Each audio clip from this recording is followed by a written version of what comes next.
Você já se perguntou por que continua numa relação que te esgota mais do que te nutre?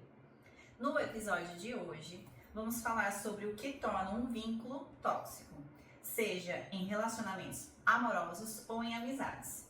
Porque nem tudo que começou com carinho termina com amor. E algumas histórias precisam sim de um ponto final. E hoje a gente vai falar de um tema que foi uma sugestão, né? A gente recebeu. A gente ficou super feliz. Que bom, né? Que vocês estão interessados e achando bom o que a gente está colocando aqui. E aí, para começar, a pergunta, né, que eu acho que não quer calar é: o que é que torna uma relação tóxica? Eu acho que é dos dois lados. Porque já uma pessoa sempre me falou várias vezes, é uma pessoa bem importante na minha vida, sempre fala: Mariana, tudo se estabelece e tudo se encaixa. Ou seja, para que a relação seja tóxica, no caso, é preciso que a pessoa tenha um lado, né, um pouco mais narcisista, ou com traços narcisistas, ou um traço tóxico. Só que a outra pessoa, ela tem que deixar, no caso, né? Então ela tem que ter os limites dela um pouco desregulado. Eu acho que a pessoa, quando ela passa a não impor os limites dela, ela passa a aceitar indiretamente, a ficar nesse relacionamento. É porque muito se tem falado de transtorno narcisista, né? Sim. E aí as relações tóxicas com o narcisista, né, diagnostique, praticamente assim, né? Sim. Veja como é que é. E não necessariamente vai precisar ter um diagnóstico de um transtorno para a relação ser tóxica, porque todos nós temos alguns aspectos que não são saudáveis, né? Que são os aspectos de sombra, aí pensando na teoria junguiana, né? Que é a sombra da gente, é tudo que a gente não gosta ou não conhece na gente. Mas todo mundo tem aspecto luminoso também. Sim. É claro que se a pessoa tem um transtorno de personalidade, fica realmente muito difícil você estabelecer uma relação saudável com ela. Sim. Mas, mesmo com pessoas que não têm o transtorno, isso pode se tornar uma relação tóxica também. Na verdade, eu tava aqui quase rindo e até peço desculpa, é porque você falou, né, que a gente tem o lado sombra e o lado escuridão, né? Não, é o mesmo. É o lado sombra e o lado luz. E aí tem até aquela música, né, do complicada e perfeitinha. Então você pode ser perfeitinha e você pode ser complicada também. Então é bem os dois. Eu não lembrei dessa música porque as minhas crianças e o meu esposo ficam cantando essa música pra mim. Não sei porquê, mas eles cantam pra mim essa música. Que é uma música paulina também, né? Eu não estou dizendo que a música é legal, mas essa parte assim lembrou, eu posso ser complicada e perfeitinha ao mesmo tempo. A gente tem os dois aspectos, né? E o que eu acho interessante é que quando você falou de encaixe, tem muito isso de como é que a gente vai receber as coisas na relação. Porque uma das coisas que ajuda a regular uma relação é você se conhecer e entender quais são os seus limites naquela relação. Várias pessoas, né, porque a gente é treinado numa cultura do agradar, né, do ai, mas dá um desconto. Mulheres bem mais, né, a gente sabe. Mas a gente vai cedendo muitas coisas que são importantes pra gente, abrindo mão pra poder manter um relacionamento. E isso vai ficando muito desgastante e insustentável com o tempo. Sim, e eu tenho até, vou me usar como exemplo, né? Eu sempre tive problemas, né? Quando eu comecei a terapia, a minha psicóloga perguntava: Mariana, qual é o seu limite? O que você não gosta? E eu falava: eu não sei o que é limite. Primeiro, eu não sei o que é limite, porque eu sempre fui a pessoa que eu tenho que estar agradando, eu tenho que estar fazendo, eu tenho que ser a mais legal, eu tenho que ser a mais engraçada, eu tenho que ser aceita por todo mundo. E aí, inclusive, no processo de terapia, aconteceu uma coisa, né, que foi até incomum, era num grupo que a gente tinha, e aí, incomum no caso, e aí, assim, foi quando eu precisei aprender a pôr limite com o empurrão dela, que ela me ajudou também, e da minha psicóloga. Mas para eu ser aceita nesse grupo, chegou a um ponto de estarem fazendo piada de mim, né? Algumas piadas bem pesadas. E eu achava que eu era, eles estão brincando comigo porque eles me acham legal, eu aceito tudo, olha como eu sou legal, né? De boa, eles estarem fazendo piada de mim. Até que chegou a um ponto, né? No caso, houve uma coisa em especial que foi muito chata. E aí eu precisei dar esse limite. O limite não foi como eu achei que deveria ter sido no caso, mas eu acho que cada um sabe como é a sua imposição do seu limite. No caso, meu limite foi me afastar de algumas pessoas, em especial dessa, porque essa pessoa ia me fazer mal. E aí eu vi que eu não precisava ser aceita por todas. No final, houve um rebuliço, né, no grupo, houve vários problemas no grupo, algumas pessoas se identificaram, ela foi até quem, ela vai já falar, a Andressa, quem ajudou, né, a dar o pontapé, e inclusive várias pessoas depois relataram e ainda falavam pra mim, né, depois que eu me afastei, viraram pra mim, e eu tenho até vergonha, eles falavam: Mariana, eu não sei como é que você aguentava as piadas que eles faziam de ti. E eu, na época que recebi essas piadas, eu achava que eu era super legal. E aí, hoje em dia, eu pôr a mão assim na cabeça e eu falo como é que eu aceitei tudo aquilo. Mas são coisas que surgiram para eu trabalhar muito pesado na terapia, esse processo de saber qual é o meu limite, de saber o que é saudável e o que não é saudável. Porque é difícil dar limite, né? A gente tá falando aqui, mas quando você dá limite, né, eu falo até em consultório, não dá pra você esperar dar um não e a pessoa receber muito obrigada, né? Sim. Causa um desconforto. E aí você dá um limite, você tem que sustentar o mal-estar que você tá causando em uma ou mais pessoas, né? É, por exemplo, o que a gente faz com os filhos, né? Quando a gente dá um não, sustenta a birra lá do outro lado. Quando é com adulto, a gente não tem muita noção do que vai acontecer, né? Então, nesse grupo especial, a gente contextualizando, era uma pessoa que tinha outras, né? Mas acho que concentrada numa pessoa tinha muito prazer em causar constrangimento, né? Porque uma coisa, já tinham sido dado feedbacks, né? Uma coisa é a pessoa fazer brincadeira e o outro receber bem, mas era um constrangimento que estava causando um grande mal-estar e a coisa estava crescendo, porque ia aumentando a intimidade com o passar do tempo. E aí, um belo dia, né, eu decidi, olha, gente, avisei pra Mariana, porque eu sei que ela ficava ansiosa, falei: Mari, segura as pontas aí, né, que lá vou eu. E aí eu fui e fiz um corte, né? Não foi fácil, gente, tô falando assim, né? Mas não é que é fácil. Mas eu sabia que era importante e necessário fazer esse corte. E aí eu fiz o corte, a pessoa realmente reagiu super mal, né? Não foi novidade. Mas outras pessoas do grupo, aí confiei no movimento do grupo, na força do grupo, outras pessoas foram falando também, do jeito delas, de forma mais tímida, né? Mas ali houve um corte realmente e a pessoa ficou mais, vamos dizer assim, enquadrada, né? Já falando de situação coletiva.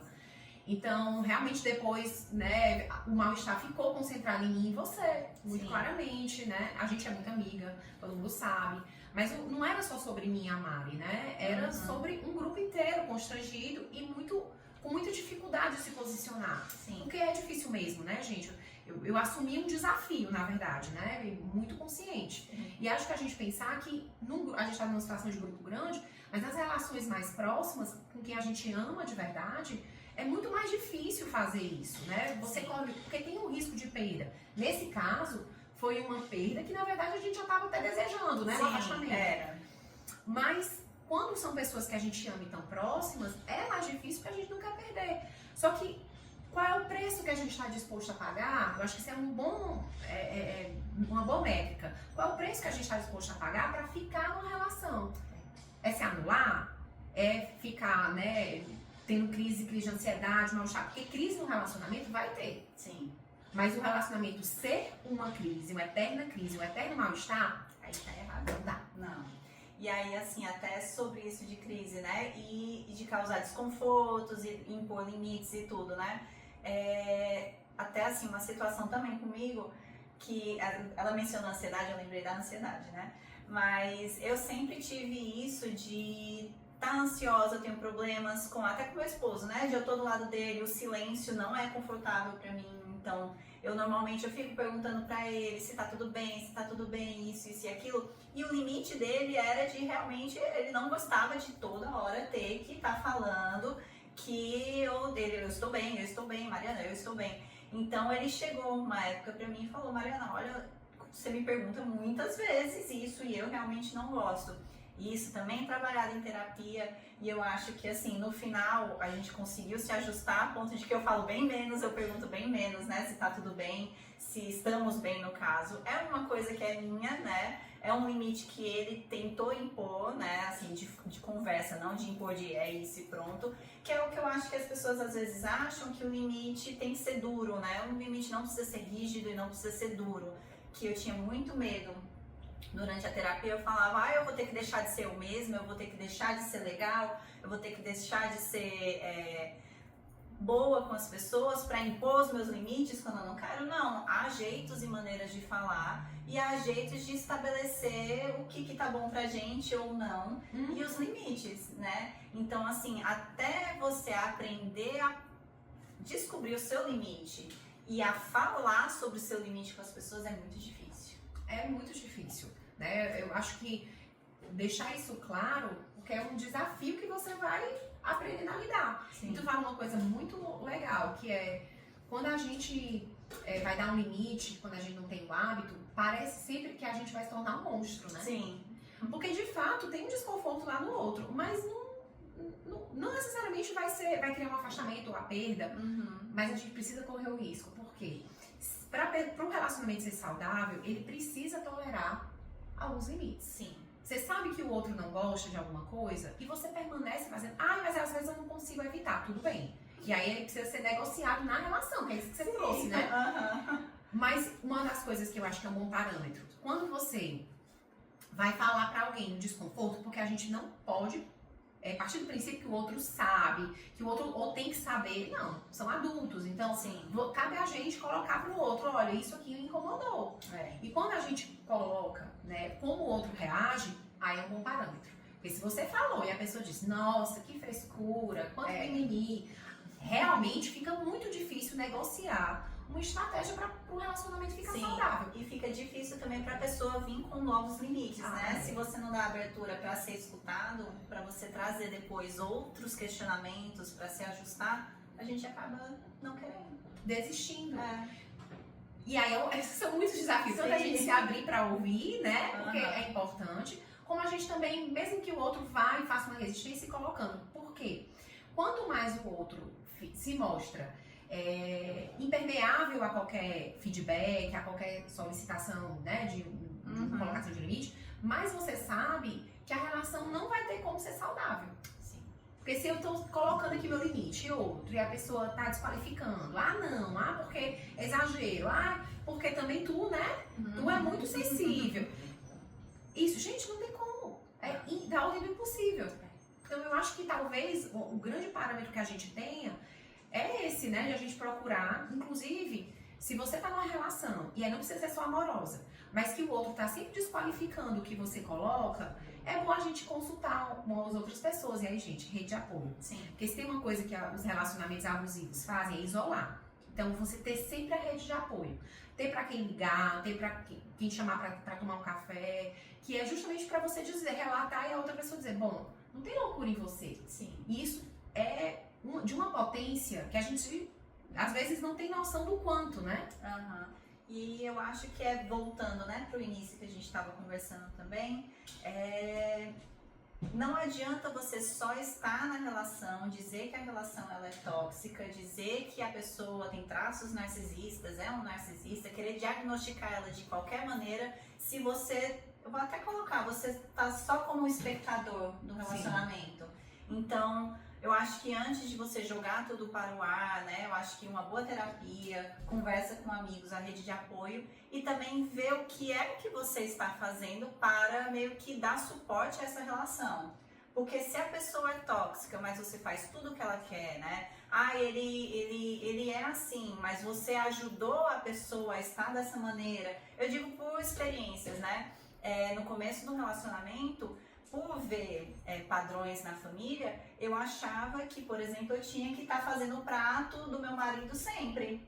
Então eu achava que eu sempre tinha que estar fazendo o prato e eu tinha que servir ele, e porque eram de relações mais antigas.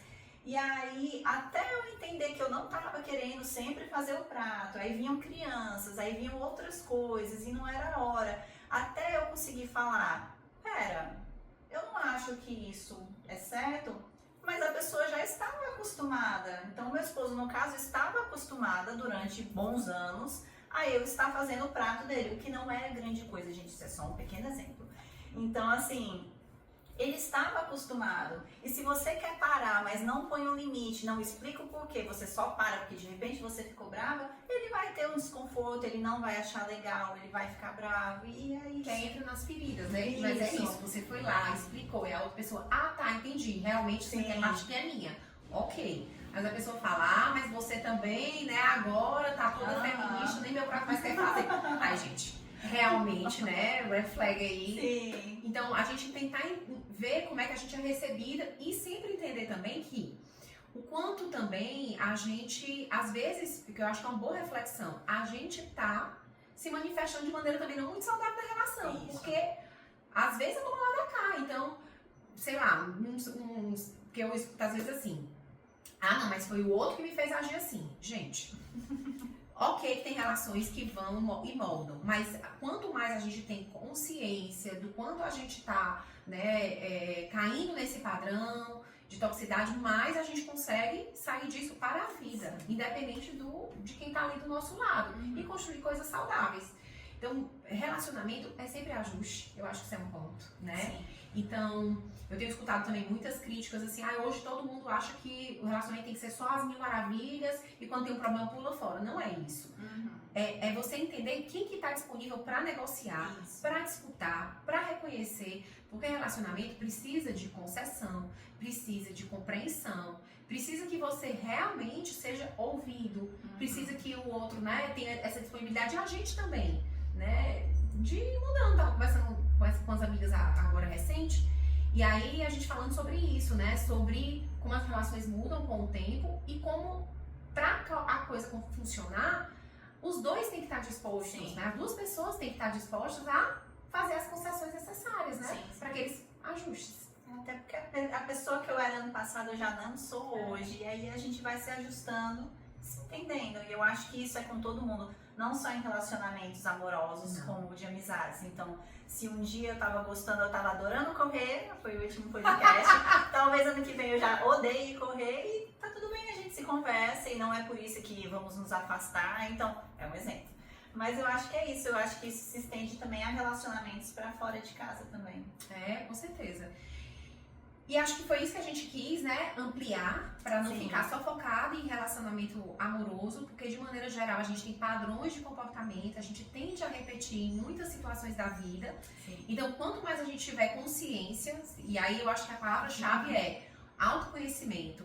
Se você está numa relação abusiva, se você está em sofrimento, busque ajuda. Às vezes, né, a psicoterapia vai dar conta, às vezes é a psicoterapia com um psicoterapeuta, mais medicação, e aí tem que ser com o médico, né, a medicação é pra gente procurar um profissional, do mesmo jeito que a psicoterapia, e aí ficar alerta, né, que quando a gente precisa de ajuda, rede de apoio e os profissionais. Eu acho que é isso, gente. Se vocês tiverem mais dicas e sugestões do que vocês querem escutar, do que vocês querem conversar com a gente, é só falar aqui com a gente, pode deixar aqui no inbox ou aqui nos comentários e aí a gente vai se falando. Um beijo. Beijo, até a próxima, gente.